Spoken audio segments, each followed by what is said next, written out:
ठीक है, तो कल हमने क्या पढ़ा था? शॉर्ट एग्जांपल्स देखे थे कुछ, लेंस फार्मूला, उससे रिलेटेड एग्जांपल थे मैग्निफिकेशन और लेंस पावर। ठीक है, पावर ऑफ लेंस। अब नेक्स्ट टॉपिक क्या है हमारा? Human I and working of its lens. तो हमारे आई क्यों पढ़ रहे हैं हम ह्यूमन आई? क्योंकि हमारा जो आई का वर्किंग है वो रिलेटेड टू लेंस है। हमारे आई में भी क्या लगा हुआ है? एक लेंस है, नेचुरल लेंस है वो। ठीक है, ऑलरेडी बना हुआ। ठीक है, तो हमारा आई का जो वर्किंग है टोटली अभी जो हमने पढ़ा, लेंस कैसे काम करता है, कैसी इमेज फॉर्म होती है, उसी से रिलेटेड है। इसलिए हम आई का वर्किंग है, आई का कंस्ट्रक्शन यहाँ पढ़ रहे हैं। तो देखो आई में हमारा जो आई होता है, अगर यहाँ हाथ लगा के ऐसा टच करके देखोगे तो आपको बॉल की तरह दिखेगा। ठीक है, महसूस होगा। अगर यहाँ आप टच करो इसको इस तरह से तो एक स्पीयर जैसा, स्पेरिकल बॉल जैसा आपको लगेगा, लग रहा है? ठीक है, तो इस तरह से बॉल लाइक स्ट्रक्चर होता है, स्पेरिकल होता है, तो इसको क्या बोलते हैं हम? Eye ball. ये क्या है? पूरा स्ट्रक्चर आई बॉल। फिर डिफरेंट लेयर होती है। अगर आप अब खुद की आंख आप आईने में देख सकते हो, मिरर में, या एक दूसरे के आंख में देखो आप, तो आपको आंख पता चलेगी। ठीक है, आई का स्ट्रक्चर कैसे होता है? तो देखो ये आउटर लेयर, ये तो अंदर का हमें नहीं दिखेगा, लेकिन बाहर में जो दिख रहा है, ये जो हमारे आईलिड्स है, इसके नीचे अंदर में क्या है? व्हाइट पोर्शन है पूरा।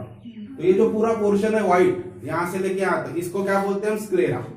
कौन सा पोर्शन है ये? स्क्लेरा। देखो आपके यहां दिखाया हुआ है, तो ये आई है, तो ये हो गया स्क्लेरा। स्क्लेरा मतलब ये जो आपके आईलिड्स है उसके अंदर जितना भी पार्ट दिख रहा है, दैट इज कॉल्ड स्क्लेरा। फिर देखो इसके बाद में आता है, कौन सी लेयर आती है? कॉर्निया की लेयर आती है। सबसे पहली लेयर कौन सी? कॉर्निया, जो ट्रांसपेरेंट। आप आंख में देखो एकदम, ठीक है, ऑब्जर्व करो केयरफुली, तो क्या दिखेगा आपको? एकदम ट्रांसपेरेंट मेम्ब्रेन दिखता है। एक पतला सा एकदम कोटिंग है हमारे आई के ऊपर में, वो जो पूरा व्हाइट पूरा जो है ट्रांसपेरेंट, चमकेगा, वो चमकीला दिखता है हमें। ठीक है, दिख रहा है? वो एक मेम्ब्रेन होता है, पतली लेयर है, एकदम थीन लेयर है। वो लेयर को क्या बोलते हैं हम? कॉर्निया। समझ में आ रहा है? तो यहाँ डिफरेंट लेयर्स होती है। कॉर्निया होता है, फिर कॉर्निया के अंदर इरिस होता है। ये इरिस क्या होता है? अब देखो हर एक के आंख में बीच में एक गोला है, एक व्हाइट पोर्शन दिख रहा है, और बीच में हर एक के आंख में क्या है? राउंड है, और डिफरेंट कलर का होता है। किसी का डार्क होता है, किसी का थोड़ा ब्राउन होता है, किसी का ब्लूइश कलर का होता है, तो डिफरेंट कलर होता है। तो ये जो से कॉर्निया के अंदर, कॉर्निया ने ऊपर की लेयर हो गई, एकदम थीन लेयर, एकदम पतली लेयर है वो, जो पूरा कवर किए हुए हमारे आई बॉल को। ठीक है, और उसके अंदर में सेंटर में बीच में क्या है? राउंड शेप हमें दिख रहा है, दैट इज कॉल्ड इरिस। ये डिफरेंट कलर का हो सकता है, ये जो इरिस है। तो पहली लेयर होगी कॉर्निया की, उसके अंदर में क्या आ गया? बीच में इरिस। इरिस के सेंटर में एक छोटा सा ओपनिंग, अगर आप फिर से देखो वहां ऑब्जर्व करो तो छोटा सा और एक गोला दिखता है, ये जो इस तरह से, ये आंख के अंदर, ये आंख है मान लो आपकी, यहां एक गोला दिखेगा आपको, ये हो गया आइरिस, और इसके अंदर और एक छोटा सा आपको राउंड दिखेगा। देखो ऑब्जर्व करो, ये देखो यहां, ये आउटर सरफेस हो गया, और अंदर में देखो और एक राउंड दिख रहा है। ऑलरेडी एक बड़ा सर्कल है डार्क कलर का, उसके अंदर और एक छोटा सर्कल आपको दिखाई देगा, ओपनिंग। तो वो क्या हो गया? That is called प्यूपिल। ठीक है, और प्यूपिल और ये इसके बाद में आता है लेंस। तो प्यूपिल लेंस को अटैच होता है। ठीक है, देखो अंदर यहां दिया हुआ है सब, स्क्लेरा हो गया, फिर कॉर्निया की लेयर, उसके अंदर जो राउंड है पूरा, इसको बोलते हैं इरिस, और इस इरिस के अंदर जो सेंटर में, दैट इज कॉल्ड प्यूपिल। तो इसी को हम स्टडी करेंगे, इरिस क्या होता है, प्यूपिल क्या होता है, कॉर्निया क्या होता है। तो समझ में आ गया? हमारा जो आई है वो किस तरह का है? स्पेरिकल बॉल लाइक स्ट्रक्चर है। ठीक है, यहाँ अभी इधर का पार्ट हो गया। इनसाइड में क्या होता है? तो जो भी यहां से रेज इंसिडेंट हो रही है वो आफ्टर रिफ्रैक्शन, यहाँ लेंस लगा हुआ है तो क्या होगा? रिफ्रैक्शन होगा। रिफ्रैक्शन से कहां आती है इसकी इमेज? रेटिना के ऊपर फॉर्म होती है। एक पोर्शन है आई के अंदर, तो बिहाइंड बैक साइड में इधर होता है, इधर लेंस है एक साइड में, तो दूसरे साइड में इधर क्या होगा? रेटिना होता है। रेटिना है सेंसिटिव सेल से बना हुआ है, लाइट सेंसिटिव सेल्स। तो जब भी यहाँ कोई इमेज आती, जब भी इमेज तैयार होती है किसी चीज की, तो ये एक्टिव हो जाती है सेल्स। ठीक है, और एक्टिव होके ये ऑप्टिक नर्व, तो यहां से सिग्नल भेजती है ब्रेन को, फिर ये नर्व जुड़ी होती है जिसे क्या बोलते हैं हम? Optic nerve. तो जब भी यहाँ कोई इमेज फॉर्म होगी, ये सेल्स क्या हो जाएगी? एक्टिव हो जाएगी, और ये तुरंत क्या करेगी? सिग्नल भेजेगी ब्रेन को। ठीक है, नर्वस सिस्टम। तो नर्वस सिस्टम लास्ट ईयर पढ़े हमने, तो जो भी सिग्नल्स ब्रेन को आते हैं, ब्रेन को उसको एनालाइज करता है, और फिर हमें मैसेज आता है। तो हम हर चीज को देख सकते हैं। आप मुझे देख रहे हैं, बोर्ड को देख रहे हैं, सारी चीजें देख रहे हैं, तो क्यों हो रहा है? बिकॉज हर चीज की इमेज वहां पर इन्वर्टेड इमेज बनती है, उल्टी इमेज हमने देखा, ठीक है। इन्वर्टेड इमेज, रियल इमेज, तो रियल और इन्वर्टेड इमेज यहाँ तैयार होती है। जैसे यहाँ इमेज तैयार होती है, ये सिग्नल ब्रेन को जाता है, ब्रेन उसको पूरा एनालाइज करता है और हमें वो चीज एज इट इज दिखाई देती है। तो इस तरह से काम होता है हमारे आई में, ठीक है। तो वन बाय वन देखेंगे क्या होता है। तो फर्स्ट क्या है? कॉर्निया पढ़ेंगे। तो फर्स्ट लेयर क्या है आई के ऊपर? कॉर्निया की। There is a very thin, बहुत ही थिन होती है, बहुत पतली लेयर होती है, ट्रांसपेरेंट कवर, उसको बोलते हैं मेम्ब्रेन, ठीक है, एकदम पतला कवर जो है ऑन द ह्यूमन आई। तो ह्यूमन आई आप देखोगे तो एकदम पतला कवर उसके ऊपर दिखता है, ट्रांसपेरेंट है ये पूरा। This is called cornea. तो इसे हम क्या बोलते हैं? Cornea. The light enters the I through the cornea. तो कॉर्निया क्योंकि ऊपर की लेयर है, तो जो कुछ मैक्सिमम लाइट यहाँ आ रहा है वो कॉर्निया के थ्रू हमारे आई में जाता है, ठीक है। Maximum refraction of light rays entering the eye takes place from cornea. क्योंकि सबसे आउटर लेयर है, तो आंख हम खोलेंगे तो क्या होगा? सबसे मैक्सिमम जितनी भी रेज हमारे आंखों तक आ रही है, तो ज्यादा से ज्यादा रिफ्रैक्शन कहाँ होगा? ये कॉर्निया से होगा, या रिफ्रैक्शन होगा। पहली लेयर है ट्रांसपेरेंट लेयर, ठीक है। तो समझ में आ गया कॉर्निया? तो कॉर्निया क्या है? It is the thin, very transparent and thin covering और membrane on the human eye. आगे देखो, maximum light entering the eye refracted through the cornea. अब इसके अंदर थोड़ा जाते हैं उस लेयर के बाद में। तो नेक्स्ट क्या आता है? Iris. There is a dark fleshy, ये कैसा है? डार्क कलर का होता है, ये आउटर व्हाइट है और अंदर ये डार्क कलर का होता है। बिहाइंड द कॉर्निया, मतलब कॉर्निया के अंदर, पीछे। This is called iris. The colour of iris is different for different people. तो अलग अलग पीपल में अलग अलग कलर का इरिस हो सकता है। फिर आता है थर्ड, प्यूपिल। तो प्यूपिल में क्या लिखेंगे हम? There is a small hole of changing diameter. तो ये जो इरिस होता है, इसके अंदर में सेंटर में छोटा सा होल होता है ऑफ चेंजिंग डायमीटर, मतलब उसका डायमीटर कम ज्यादा होता है, ठीक है। अगर बहुत ज्यादा दूर, यानी अगर लाइट ज्यादा आ रहा है, हम देखेंगे कब कैसे होता है।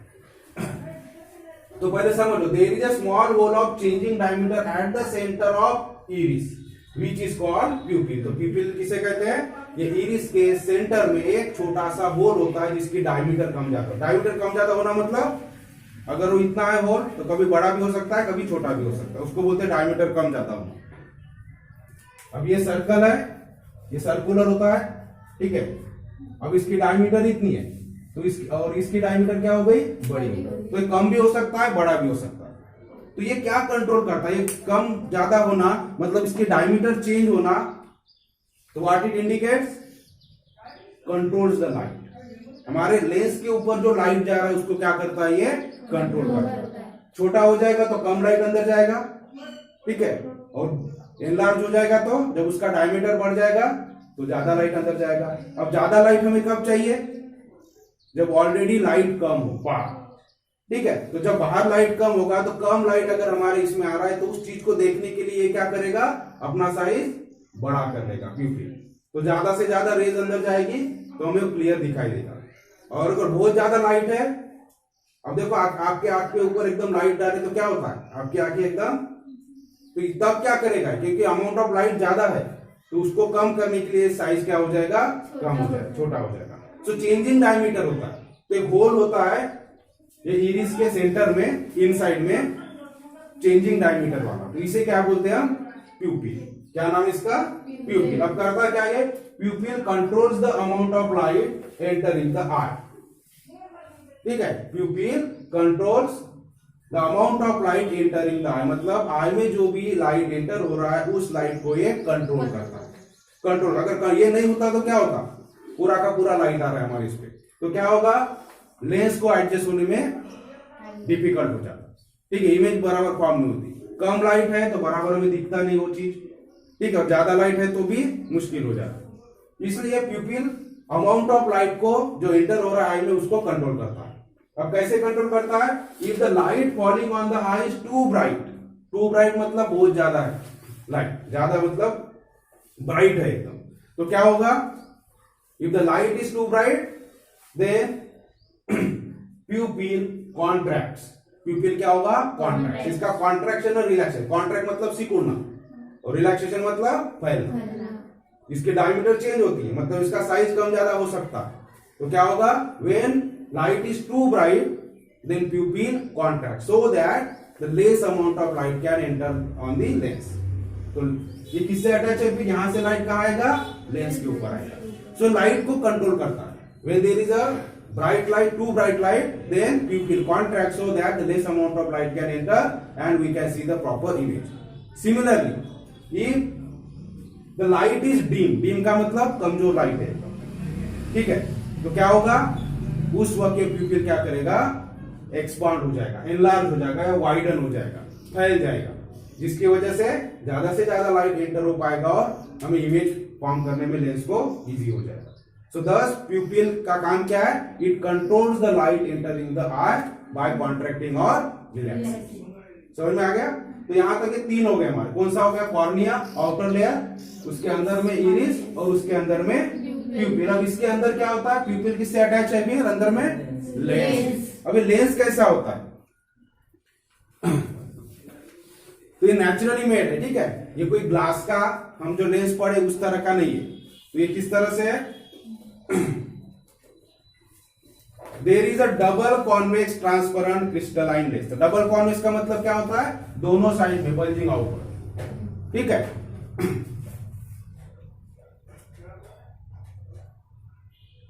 Just behind the pupil. तो जस्ट बिहाइंड द प्यूपिल ये लेंस का अरेंजमेंट होता है.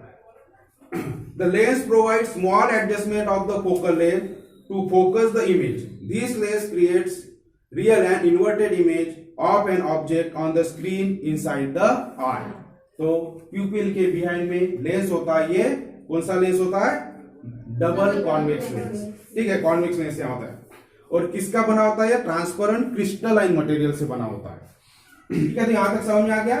तो लेंस का काम क्या है? फिर से यहां से रिफ्रैक्शन होगा लाइट का और हमें इमेज यहां मिलेगी. तो इमेज कहां फॉर्म होती है? जो पोर्शन है वो रेटिना. रेटिना में लाइट सेंसिटिव सेल्स होती है. जब भी इमेज यहां फॉर्म होगा तो क्या होगा? सिग्नल जाएगा ब्रेन के ऊपर, ब्रेन उसको एनालाइज करता है. तो देखो नेक्स्ट पैराग्राफ आपकी बुक में दिया है. This screen is made of light sensitive cells. कौन सी screen? Retina. And is called retina. These cells get excited when light falls on them and generate electric signals. तो जब भी इसके ऊपर लाइट फॉल होगा, इमेज फॉर्म होगी, तो क्या होगा? एक्साइटेड हो जाएगी, एक्टिव हो जाएगी. और क्या होगी? इलेक्ट्रिक सिग्नल्स यहाँ प्रोड्यूस होंगे. और ये सिग्नल्स कहां पास होंगे? These signals are conveyed to the brain through optic nerve. तो ये ऑप्टिक नर्व कनेक्टेड होती है यहां से. तो ऑप्टिक नर्व कहां जाती है? ब्रेन की तरफ. तो ब्रेन को सिग्नल्स भेजे जाएंगे, कन्वे किए जाएंगे. Later the brain analyses these signals. Brain उसको एनालाइज करेगा and converts them in such a way that we perceive the object as they actually are. ठीक है. तो ये इन्वर्टेड इमेज ये बनाता है lens, real and inverted image. और यहाँ की सेल्स एक्टिव होती है रेटिना के ऊपर की. ये सिग्नल भेजती है ब्रेन को, इलेक्ट्रिक सिग्नल. ब्रेन उसको एनालाइज करता है और जो भी ऑब्जेक्ट है एज इट इज हमें दिखाई देगा. तो नोट कर लो ये पॉइंट्स, ठीक है. फिगर पे आपको ड्रॉ कर लेना है. कॉर्निया क्या है, इरिस क्या है, प्यूपिल क्या है, लिख लो. इसके बाद लेंस और रेटिना लिखा देता हूं.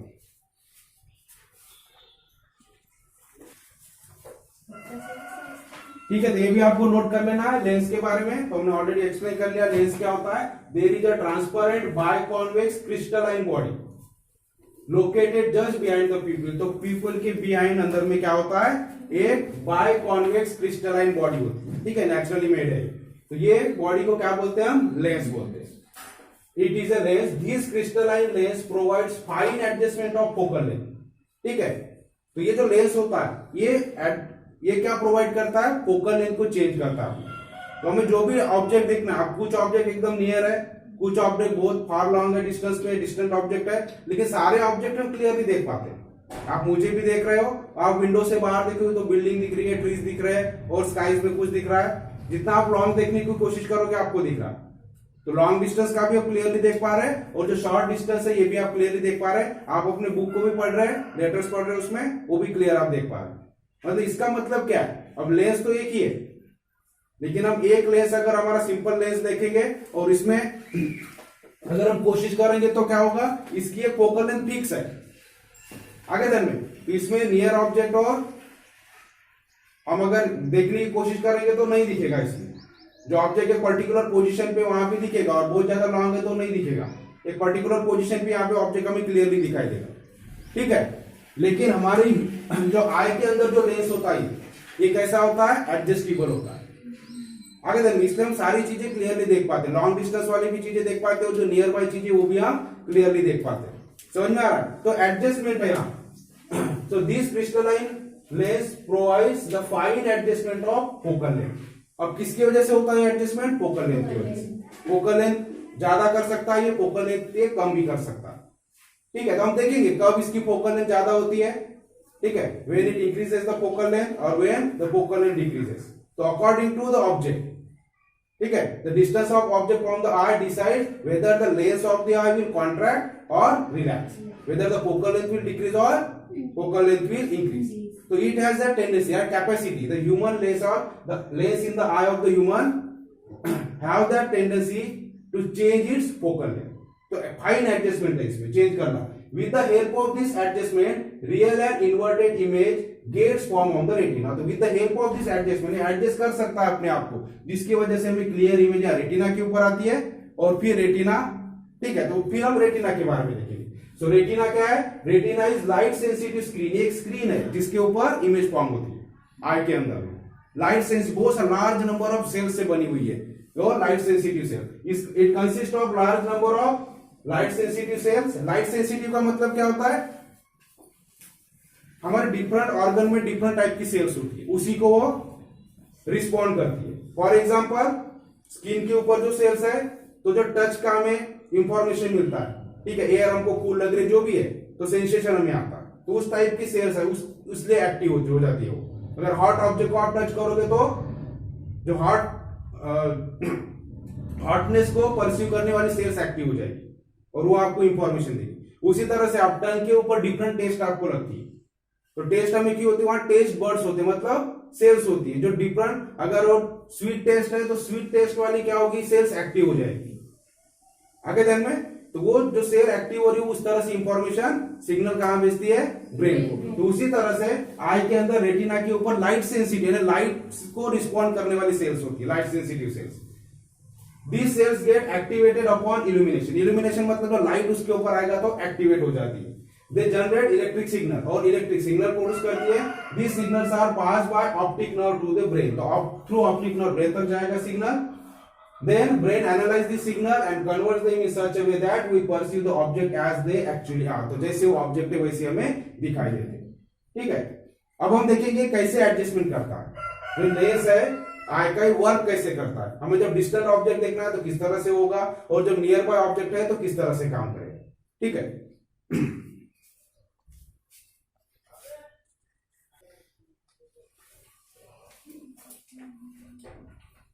देखो, while seeing objects at large infinite distance, the lens of the eye become flat and its focal length increases as shown in part A of figure। तो आपके बुक में एक फिगर दिया, ठीक है। तो क्या होगा, ये जो लेंस है, अब जो लॉन्ग डिस्टेंस से जो रेज आ रही है वो कैसी होती है? पैरेलल होती है जनरल, ठीक है।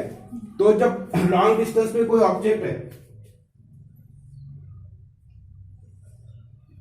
ये लेंस है हमारा, ठीक है, ऊपर की लेयर हो गई।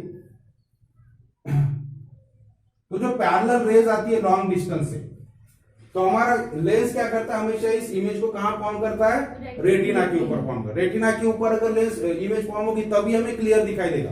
अगर रेटिना के पहले इमेज फॉर्म हो रही है तो भी हमें दिखाई नहीं देगा, और रेटिना के बाद में फॉर्म हो रही है तो भी, क्योंकि यहाँ की सेल्स एक्टिव ही नहीं होगी, उसको सेंस ही नहीं मिलेगा कि इमेज आ रही है करके। ये जो लाइट यहाँ पर आ रहा है, इमेज जो फॉर्म हो रही है, जब इसके ऊपर सेल्स के ऊपर वो इमेज आएगी तभी वो एक्टिव होगी और सिग्नल भेजेगी। अगर ये अच्छी तरह से एक्टिव ही नहीं हो रहा, ये सेल्स तक अगर इमेज आ ही नहीं रहा है, तो क्या होगा?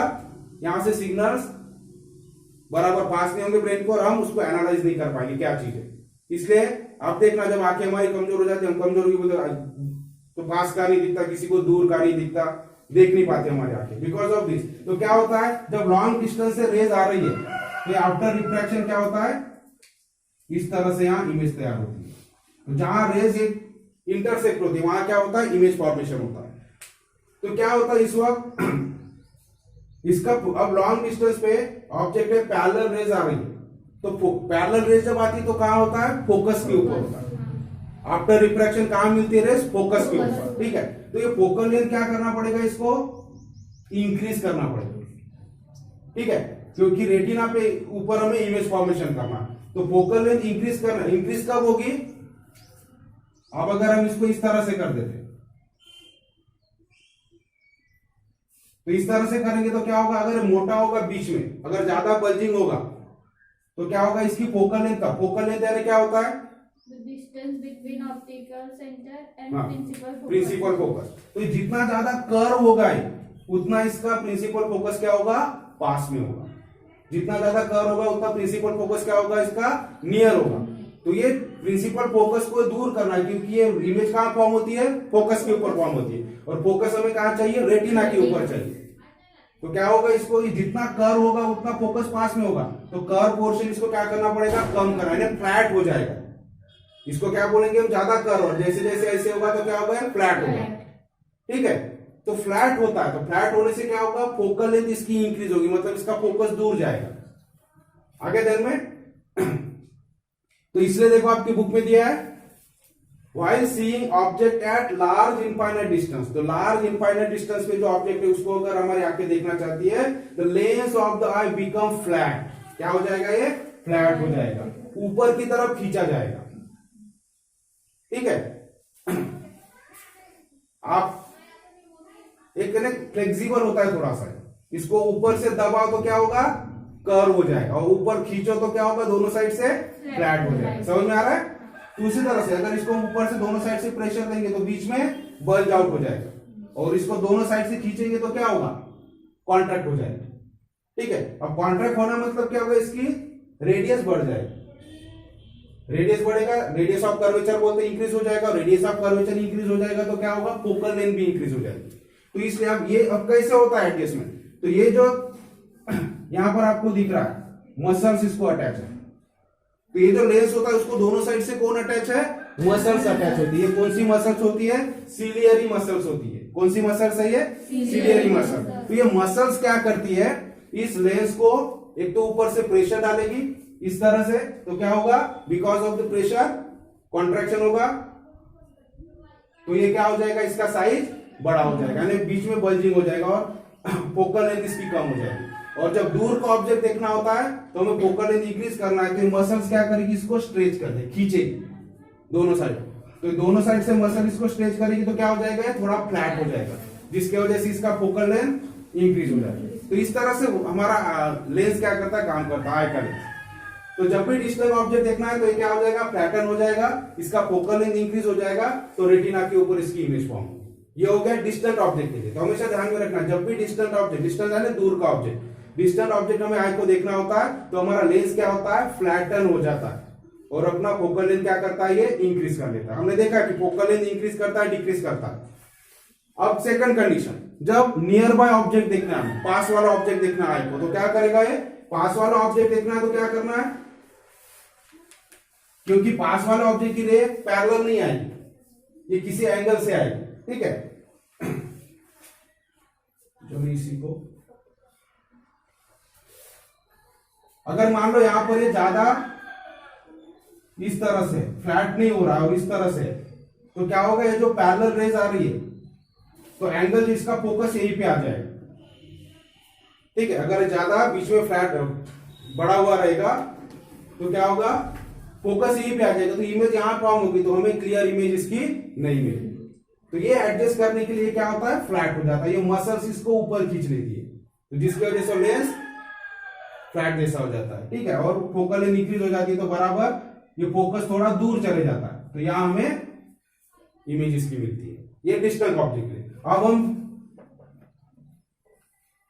अब मान लो ऑब्जेक्ट नियर बाय ऑब्जेक्ट है, यहां पर ऑब्जेक्ट है, पास में ऑब्जेक्ट है, तो यहां से निकलने वाली रेज इस एंगल से आएगी,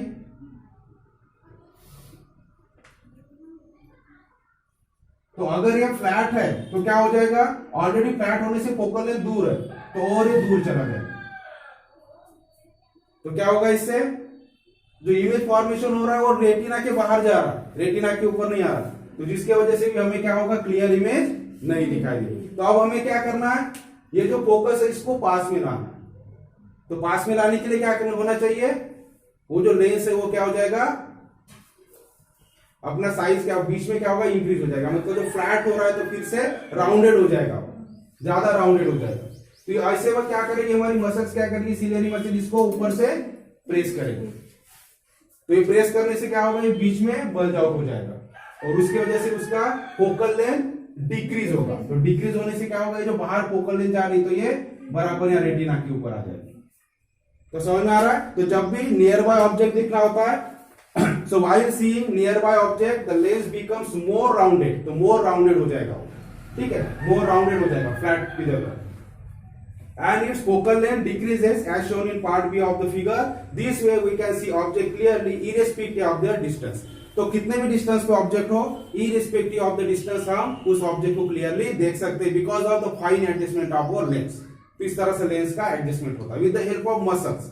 इसीलिए मसल्स हो रही है और हमारा जो लेंस बना है वो फ्लेक्सिबल बना हुआ है, ठीक है, वो कम ज्यादा हो सकता है साइज उसका। इस तरह से हमारा हमारा वर्क करता है। अब देखो ये फिगर में क्लियर दिया हुआ है। So light coming from distant object, तो पैरेलल रेज आ रही है, तो यहाँ इमेज फॉर्मेशन, उसके लिए क्या है, थोड़ा सा फ्लैट है। और सेकंड इसमें क्या हो गया, थोड़ा राउंडेड हो गया, यानी बीच से थोड़ा कर्व हो गया। सो लेंस बिकम, तो ये देखो लाइट ऑब्जेक्ट यहाँ पे पास में आएंगे तो यहां से आएगा, 30 एंगल से आएगी। अगर ये फ्लैट रहा तो इमेज रेटिना पे नहीं जाएगी, रेटिना के बाहर जाएगी, इधर आ जाएगी।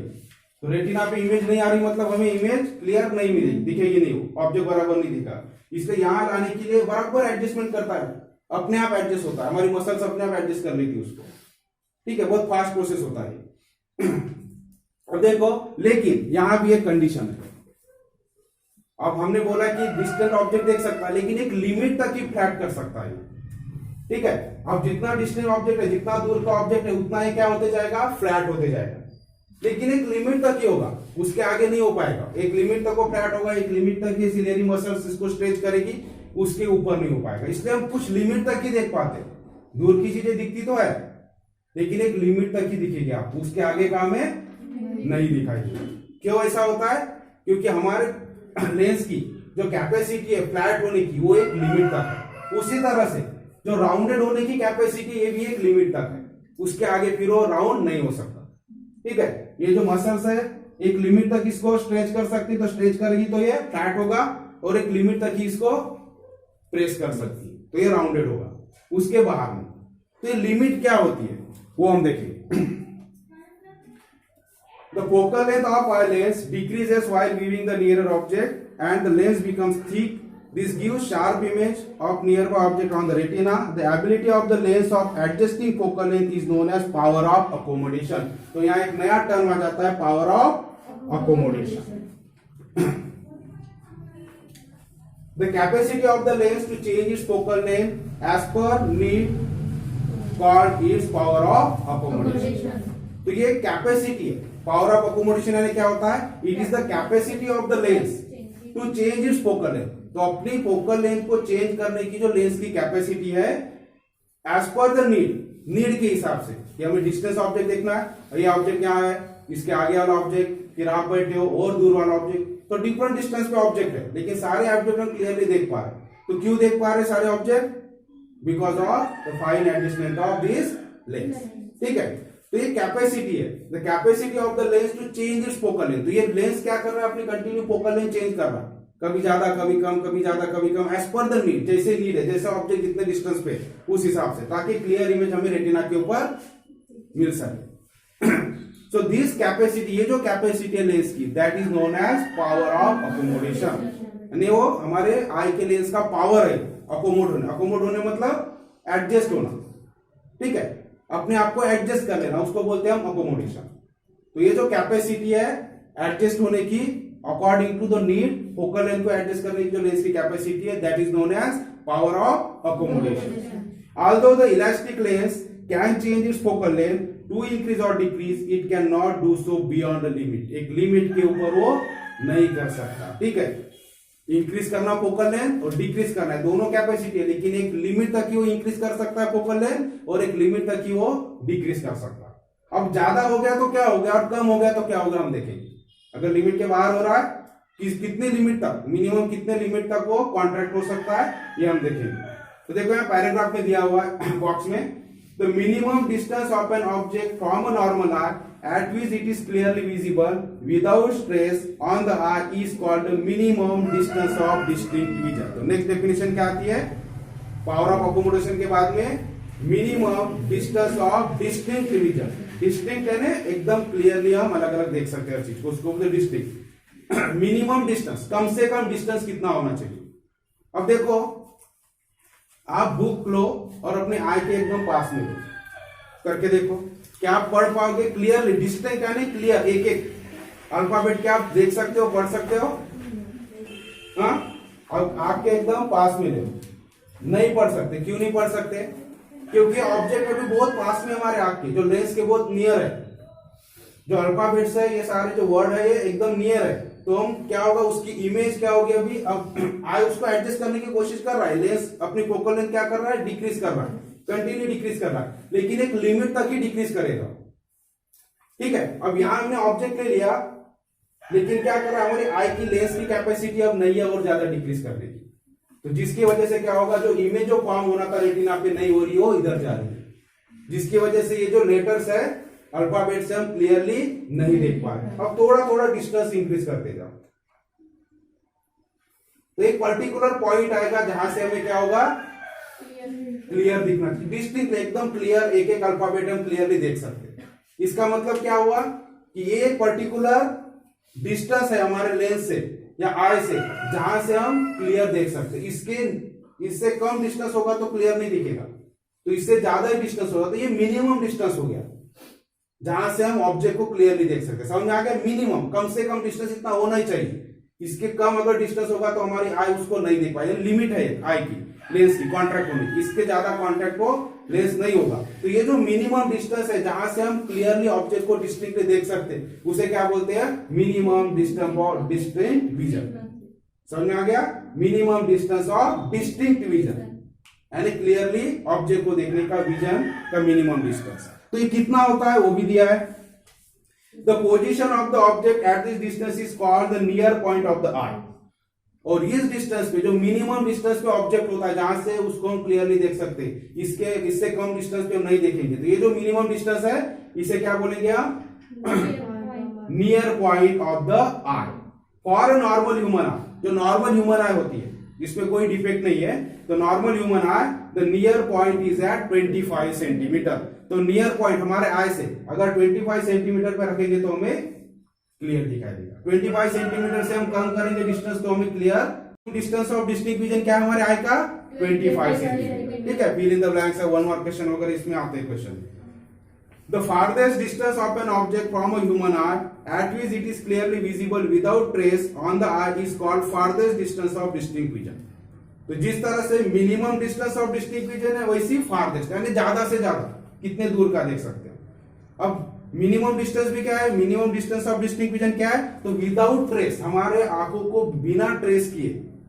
ट्रेस है ना ज्यादा तणाव जो बोलते हो. ठीक है तो डोळ्याला कशा प्रकारचा तणाव नाही था किसी भी तरह की उसको तकलीफ न होते हुए जो ऑब्जेक्ट को हम देख सकते clearly minimum distance say that is called minimum distance of distinct vision. उसी तरह से लॉन्गेस्ट डिस्टेंस पे फारदेस्ट जहां से हम क्लियरली देख सकते without trace on your eyes. ठीक है तो अपने आई में विदाउट ट्रेस जो हम कोई भी चीज देख रहे क्लियरली देख रहे लॉन्गेस्ट डिस्टेंस वाला तो वो क्या हो जाएगा farthest distance of distinct vision. ये हो गया मिनिमम कम से कम और ज्यादा से ज्यादा. फारदेस्ट मतलब ज्यादा से ज्यादा.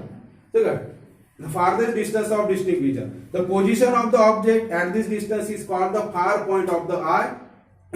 For a normal human eye, the far point is at infinity. तो हमारे तो बहुत लॉन्ग डिस्टेंस का हम देख सकते हैं इसलिए वो पर्टिकुलर वहां रेंज नहीं दिया. लेकिन मिनिमम डिस्टेंस कितना होना चाहिए 25 सेंटीमीटर. तो minimum distance of distinct vision समझ में आ गया. कम से कम डिस्टेंस जहां से हम ऑब्जेक्ट को क्लियरली डिस्टिंक्टली देख सके without trace on our eyes. हमारे आई के ऊपर ट्रेस आए बगैर नॉर्मली देख सके उसे बोलेंगे minimum distance of distinct vision and it is 25 centimetre for normal human eye. ठीक है तो power of accommodation of definition आपके बुक में भी दिया है यहां से लिख सकते हो. The capacity of the lens to change its focal length as per need is called its power of accommodation. ठीक है उसी तरह से minimum distance of distinct vision ये भी आपकी डेफिनेशन दिया हुआ है. तो minimum distance of distinct vision या नियर पॉइंट ऑफ आई, तो ये कितना होता है, ये 25 सेंटीमीटर। ठीक है, the position of the object at this distance is called near point of the eye. तो ये जो minimum distance of distinct vision होता है, तो ये जो पोजीशन होती है ऑब्जेक्ट की, इसे क्या बोलेंगे हम, नियर पॉइंट ऑफ आई, जहां से इसको क्लियरली देख सकते हैं। ये सारी डेफिनेशन यहाँ दिया हुआ है, यहां से आप नोट कर सकते हो। उसके बाद में देखो, do you know the eye ball is approximately spherical and has a diameter of about 2.4 centimetre.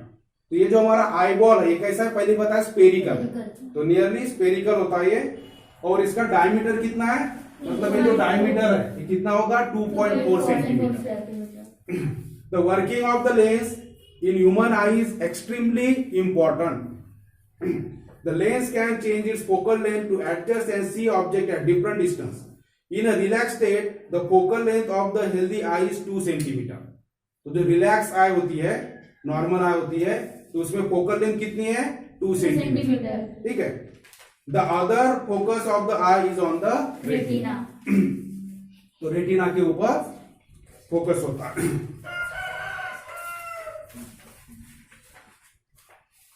इसके बाद में हम देखेंगे defects of vision and their correction.